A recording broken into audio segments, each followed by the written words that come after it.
सम्माननीय सज्जनों एवं भक्तिमयी माताओं बहनों, हमारी भारतीय परंपरा में उपनिषदें रत्न की तरह हैं, लेकिन इन 11 उपनिषदों में बृहद्रथ उपनिषद तो ज्ञान का सागर है। उसमें ऐसे ऐसे ज्ञान की रोचक कथाएं हैं, ऐसे मार्मिक प्रसंग हैं कि जिनको पढ़ते सुनते बड़ा ही आनंद आता है। इसी बृहद्रथ उपनिषद में प्रजापति ब्रह्मा, देवता, मनुष्य और दैत्यों की एक कहानी आती है। प्रजापति ब्रह्मा का गुरुकुल है, जिसमें प्रजापति ब्रह्मा के 3 प्रकार की संतानें रह रही थी। तो इनको रहते हुए ब्रह्मचर्यवास पूर्वक बहुत समय बीत गए। वहां पर सेवा करते, साधना करते और रह रहे।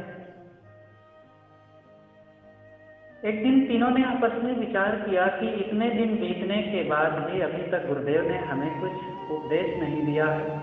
चलो आज हम प्रार्थना करते हैं और उनसे निवेदन करते हैं कि भगवान हमें भी कुछ उपदेश दीजिए।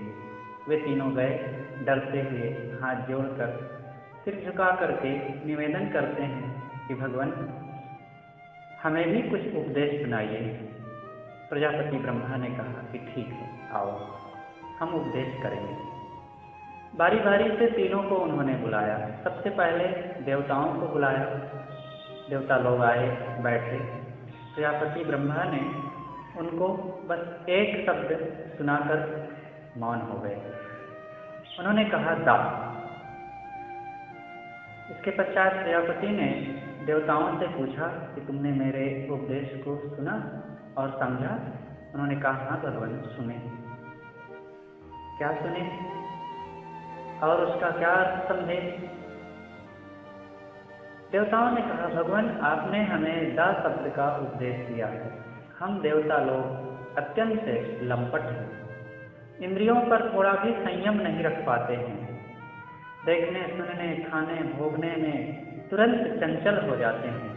इसलिए भगवान आपने दा शब्द का उपदेश दे करके हमें दमन की सीख आपने दिया है कि दमन करो।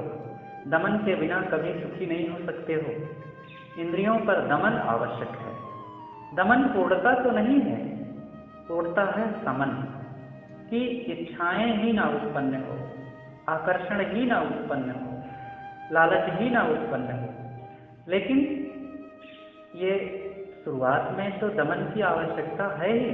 इसलिए भगवान आपने दा अक्षर का करके हमें दमन करने का, इंद्रियों के संयम का उपदेश दिया है। प्रजापति ब्रह्मा ने कहा कि ठीक है, तुमने मेरे उपदेश को समझ लिया।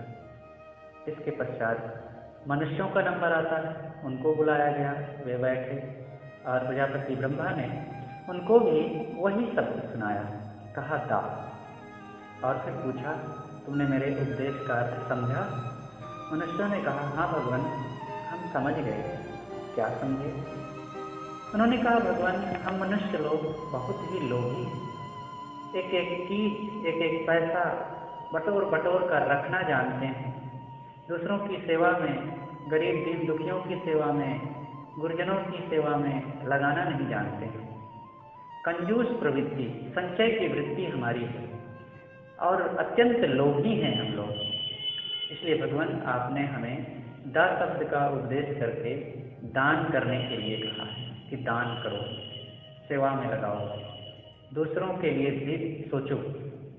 तो भगवान ये दान का उपदेश करके आपने हमें आज कृतकृत कर दिया है। हम आपके उपदेशों को हृदय से स्वीकार करते हैं कि अब हम दान करेंगे। प्रजापति ब्रह्मा ने कहा कि ठीक, तुमने मेरे उपदेश का अच्छा अर्थ समझा। अब तीसरे प्रतीक के लोगों को बुलाया गया। वैसे असुर आए, बैठे। प्रजापति ब्रह्मा ने उनको भी वही उपदेश सुनाया और दा शब्द कह करके मौन हो गए। फिर पूछते हैं तुमने मेरे उपदेशों का क्या अर्थ समझा? उन्होंने कहा भगवान आपने हमारे कल्याण के लिए बहुत मार्मिक उपदेश सुनाया। हम लोग अत्यंत क्रूर हैं, कठोर हृदय वाले हैं और बात बात में मार काट और हिंसा हत्या पर उतर आते हैं। आपने कहा कि दया करो, जीवों की रक्षा करो, लोगों से प्रेम करो, कलह विवाद लड़ाई झगड़े में मत पड़ो, इससे अनमोल समय ये जीवन का नष्ट होता है, इसलिए दयावान बनो। सतगुरु कबीर ने कहा, मुखड़ा क्या देखे दर्पण में, दया धर्म नहीं मन में, मुखड़ा क्या देखे दर्पण में। गोस्वामी जी भी कहते हैं, तुलसी दया न छोड़िए जब लग घट में प्राण। तो दया की महती आवश्यकता है। यहाँ पर मैंने गोस्वामी जी और सतगुरु कबीर साहब का उदाहरण दिया। असुरों ने कहा, भगवान आपने हमें हमारी प्रवृत्ति को देख करके दया शब्द का उपदेश किया, दाका करके। तो यहाँ पर इन तीनों जिज्ञासुओं के हृदय की सत्पात्रता झलकती है कि तीनों अपनी अपनी कमजोरियों को पहचान रहे थे और उनके गुरुदेव प्रजापति ने तीनों को एक ही उपदेश सुनाया, लेकिन अपने अपने हित में अपनी अपनी कमजोरियों के आधार पर तीनों ने अर्थ लगाया और तीनों के लिए अत्यंत मार्मिक है, महत्वपूर्ण है।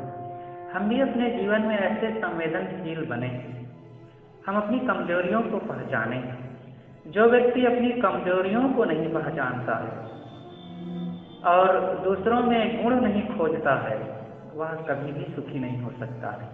वो अपने घर में, अपने भाई भतीजों में, अपने माता पिता में, मित्रों में, परिवार में, जहाँ भी रहेगा वहीं दूसरों में दोष देखेगा और अपने ही गुणों और आदतों का उसे आहम जगेगा और वो विवाद ठाने रहेगा। इसलिए हर इंसान को जरूरत है कि अपने कमजोरियों को पहचाने और पहचान करके उसका त्याग करे।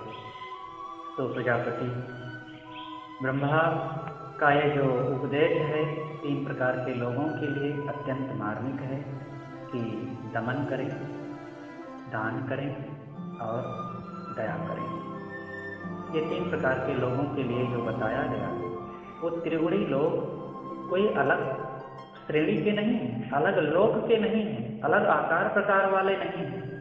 हम मनुष्यों के लिए ही ये बातें हैं और हम मनुष्यों में ही 3 प्रकार के वे लोग हैं।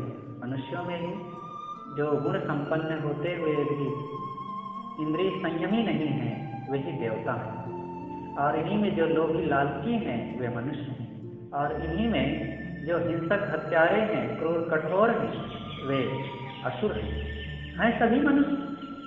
इसलिए हम अपने जीवन में इन बातों का पालन करें, दमन करें, अर्थात इंद्रियों का संयम बहुत आवश्यक है। जो अपने आँख, नाक, कान, जीभ, चाँद, इन 5 ज्ञानेंद्रियों का संयम नहीं कर सकता है, वो कभी सुखी हो ही नहीं सकता है।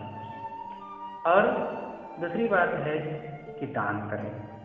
अपने कमाए हुए धन का कुछ अंश अवश्य दीन दुखियों में, गरीबों में, पवित्र आत्माओं में या सार्वजनिक सेवा में लगाना ही चाहिए। और तीसरी बात है कि दया करें। जब तक दयावान नहीं बनेंगे, जीवों की रक्षा नहीं करेंगे, हमारी रक्षा कैसे होगी? हम अगर हिंसक हत्यारे बनेंगे तो उसका फल आजकल में निश्चित मिलेगा। दूसरे लोग हम पर आकर के प्रहार करेंगे और हमारा जीवन दुखी हो जाएगा। इसलिए इन तीनों बातों को मनन करें और अपने जीवन में भी उसका आचरण करें। और ऋषियों की इस प्रेरणा से आज हम अपने जीवन में इसका लाभ लें और जीवन को सुखी, शांत तथा पवित्र बनाएं।